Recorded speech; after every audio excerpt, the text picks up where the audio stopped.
Today we'll discuss motional EMF, induced EMF and self-inductance. Let's start with motional EMF. In order to study the dynamically induced EMF in detail, consider a conductor PQ moving in a magnetic field. This conductor PQ is moving in a magnetic field, and this magnetic field is represented by cross. Consider a conductor of length L in a uniform magnetic field B perpendicular to the plane directed into the page. This conductor is having length L and it is moving in uniform magnetic field B, and these cross represent the field that is into the page or into the screen. Suppose that conductor is a part of closed circuit so that induced current I flows in it. This conductor of length L is a part of this closed circuit, so current is flowing through this conductor. When conductor is moved towards left with constant velocity v, then the charge q in the conductor experience a force equal to qvb, because charges are flowing through this conductor and this conductor is moving towards left, so this conductor is having velocity v and the charges in this conductor experience force, and that force is equals to qvb. Since the conductor is carrying a current and is in uniform magnetic field, it will experience a force of magnitude BIL. Because current is flowing through this conductor, so due to flow of current there must be a magnetic field around this conductor, and this conductor is moving in uniform magnetic field, so both the fields interact with each other. Due to the interaction of both the fields, force is experienced by this conductor, and that force is equals to BIL. By Fleming's right hand rule, the direction of this force is towards right. We can use Fleming's right hand rule to calculate the direction of force, and it is towards right. It opposes the applied force F, that is equals to BIL. The applied force is doing work against the force BIL. Rate of work done is equals to F into V, and that is equals to BILV. We just put the value of force, that is equals to BIL, in this formula, and we get rate of work done is equals to BILV. The work being done is converted into electrical energy. Rate of production of electrical energy is equals to EMF into I. According to the principle of conservation of energy, rate of work done is equals to rate of production of electrical energy, and it is the principle of conservation of energy. So we can put the value of rate of work done, and that is equals to EMF into I, and the formula of rate of production of electrical energy is equals to BILV. I is cancelled by I and we get EMF is equals to BLV. This formula is only valid when B, L, V are mutually perpendicular to each other, and if they are not mutually perpendicular, then their mutually perpendicular components are used. This case in which EMF is induced is an example of dynamically induced EMF. So EMF produced in this case is an example of dynamically induced EMF. Self-induced EMF. Self-induced EMF is an example of statically induced EMF. Here we have taken a coil and it is connected with battery and a rheostat.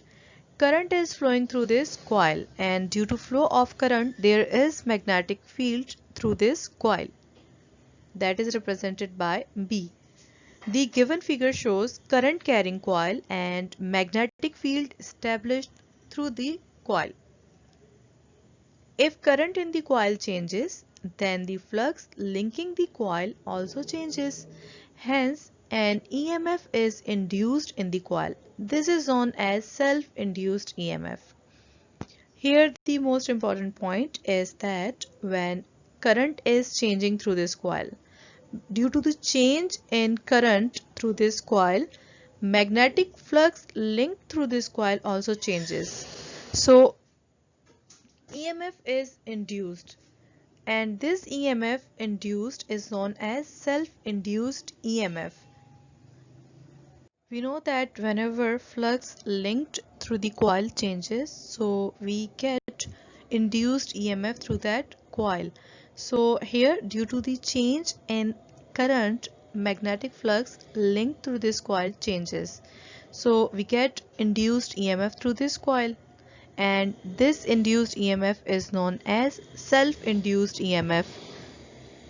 Because there is no other magnet, the magnetic flux linked through this coil is changing due to the change in current. So that's why this type of induced EMF is given name as self-induced EMF. The direction of this EMF can be found by Lenz's law. The self-induced EMF will persist so long as the current in the coil is changing, because EMF induced in this coil, that is self-induced EMF, is due to the change in magnetic flux, and this change in magnetic flux linked through this coil is due to change in current.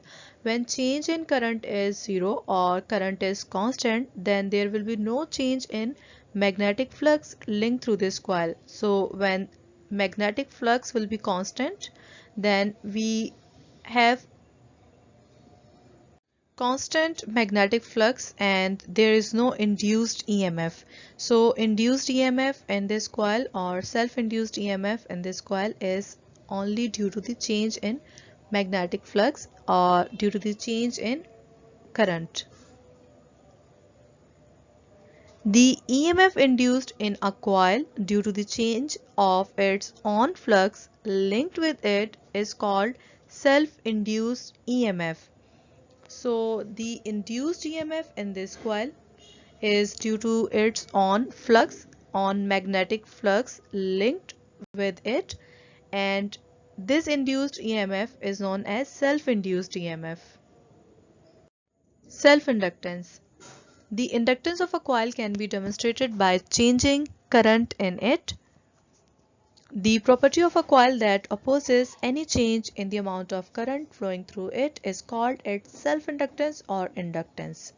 So self-inductance is simply the property of a coil, and this property of a coil is due to self-induced EMF, because self-induced EMF always opposes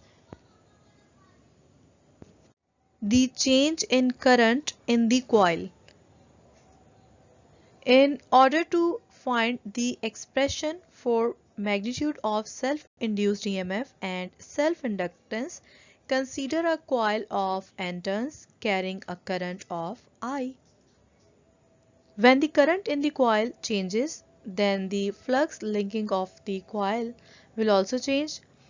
This will set up a self-induced EMF E in the coil, given by EMF self-induced EMF is equals to N delta phi divided by delta T. As we know that there are n number of turns of coil, and EMF that is induced in the coil, that is self-induced EMF, depends on n number of turns of coil, and due to flux linking to the coil, EMF is induced. So EMF induced self-induced EMF is also depending upon rate of change of flux linked to the coil. So self-induced EMF is equal to N delta phi divided by delta T. We can write delta divided by delta T into N phi. Let's say it equation number 1. The flux linkage due to n turns of coil is proportional to current I, and delta phi is directly proportional to I. Because the flux linked with the coil depends upon the amount of current. That's why there is direct relation between N phi and I current. We can put N phi is equals to I in equation number 1 and we get E.M.F is directly proportional to delta I divided by delta T. Self-induced EMF is equals to constant into delta I divided by delta T, and here constant is L, that is self-inductance, and we get EMF is equals to delta Li divided by delta T. Let's say it equation number 2. Unit of self-inductance L is Henry, and if there is EMF of 1 volt and rate of change of current is 1 ampere per second, then we can say that the coil has an inductance of 1 Henry, because by putting 1 here and 1 here, we get L is equals to 1 and unit of L self-inductance is Henry, and we get self-inductance is equals to 1 Henry. Where L is a constant called self-inductance or inductance of coil, the unit of inductance is Henry. Comparing equation 1 and equation 2, we have Li is equals to N phi, and we get L self-inductance is equals to N phi divided by I. So from this formula we can calculate the value of self-inductance L, that is equals to N phi divided by I.